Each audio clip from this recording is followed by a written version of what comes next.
The Montana Physical Abilities Test, or MPAT, is a validated fitness test for law enforcement applicants who are interested in a public safety career. Not only is the MPAT the fitness hiring standard by most law enforcement agencies in Montana, it is also the required base fitness standard for acceptance to the Montana Law Enforcement Basic Academy for all recruits. Our goal is to familiarize you with the fitness test and to help you mentally prepare for the content and expectations of the test. The physical preparation is up to you.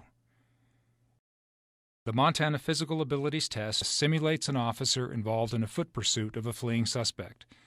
The applicant will encounter day-to-day obstacles during the foot pursuit in a controlled environment, which also includes engaging a simulated resisting suspect and eventually removing the suspect. Obstacles in the course include a 15-foot balance beam, a 5-foot jump, a stair climb, a low crawl, 2 hurdles, a vault, a fall to back and front, a push-pull machine with 80 pounds of resistance, and a 165-pound dummy drag.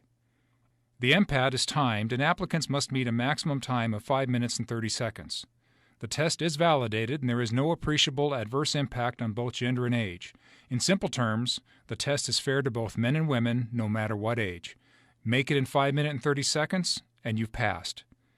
Now that you've been provided with an overview of what the Physical Abilities Test simulates, let's actually walk through the critical points of the course. A balance beam. It is the beginning part of the test. You must cross the balance beam without falling off. At the end of the balance beam, you will round a cone, and then the applicant will approach a 5-foot jump. The applicant will jump the 5-foot obstacle, which simulates a ditch.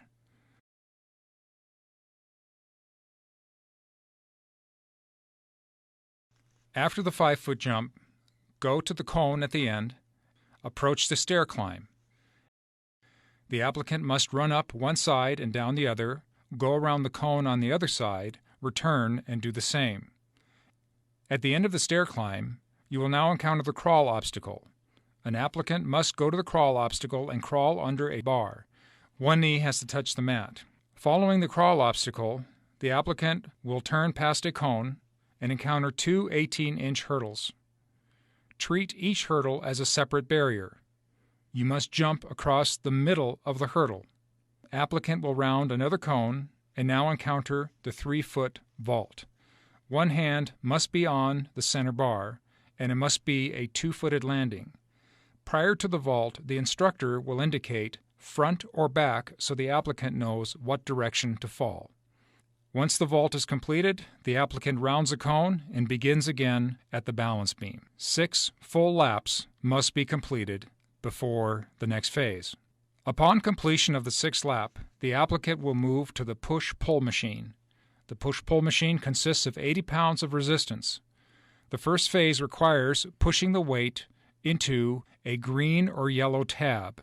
The applicant will grasp the handles of the push-pull machine and push it in before they may begin. The applicant must rotate in a 180-degree arc. After 6 arcs have been successfully completed, the applicant will touch a horizontal line 39 inches from the ground. They will fall to their back, shoulder blades touching, rise, and then they will drop to their front, chest touching. Rise, touch the line, and return to the push-pull machine. The applicant will pull the weight resistance outward. Rotate in a 180-degree arc. Once you have completed the final arc, time stops. The maximum time allowed is 5 minutes and 30 seconds. The applicant is given a mandatory 1-minute rest for recovery. Then the applicant is moved to the dummy drag. This portion is not timed. The applicant must drag a 165-pound dummy 25 feet. You must pick up the dummy underneath the armpit. It is okay to use straps. Once you start dragging, you cannot stop. 3 attempts are allowed before you fail. The entire course is the approximate equivalent of a quarter mile in distance. However, the energy and stamina required to complete the course is deceiving and requires considerable preparation and training, both with cardio and weights. One point to remember is that every applicant must perform the test in control and order. MPAT coaches are there to not only certify your successful completion of the test, they are there to ensure your safety as well as the integrity of the equipment. Applicants who are too out of control or are too aggressive with the equipment may be disqualified. Want some advice? Train and prepare long before you take this test. The day of the test, make sure that you hydrate and that you've eaten sufficiently to provide your body with fuel as it draws on energy to go through the course. During the test, pace yourself and don't start out too fast. Many applicants make the mistake of going as fast as they can to impress the staff or to show off. The test is highly deceiving and is physically demanding. Marathon runners and other highly conditioned athletes have been humbled by the rigors of the test. We wish you the best in this process and hope that you will build on some of the instruction, explanations, and hints provided in this video.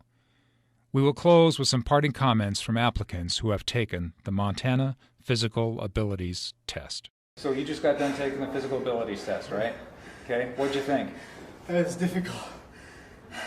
What was difficult about it? It's only 5 minutes and 30 seconds, it's just a quarter of a mile. It's How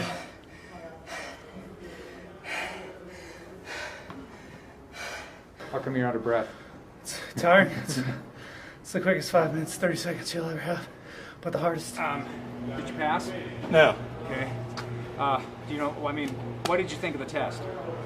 It's harder than it looks. Did you prepare for it? A little bit.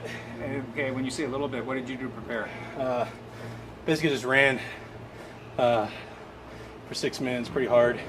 First of all, did you pass the test today? I did. Okay. Have you taken the test before? I have, yep. Tell me about it. Did you pass that one? No, I did not. How come? I touched the penalty box line too many times. Yeah. And I missed it by about 30 seconds. And then the push-pull machine, that really got me last time. It's very important to pace yourself, like you said. That way you have the energy at the end to do that. So, yeah, but it's rough. You passed? Yes. Okay, so tell me again, what did you do? I ran 6 laps around the gym, doing obstacle courses, jumping over the little fence thing, and right. Ran around cones, jumped over the hurdles, and I went upstairs and everything. Okay, what was your time?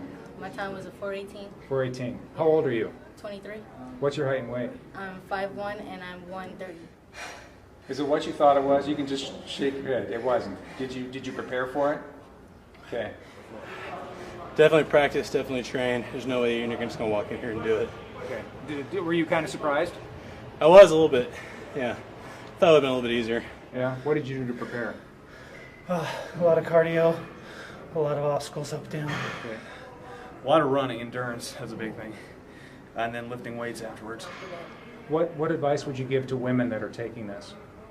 Just do a lot of sit-ups and push-ups and cardio if you know you're going to take the test. What kind of advice would you give somebody going into this that they need to do to prepare themselves?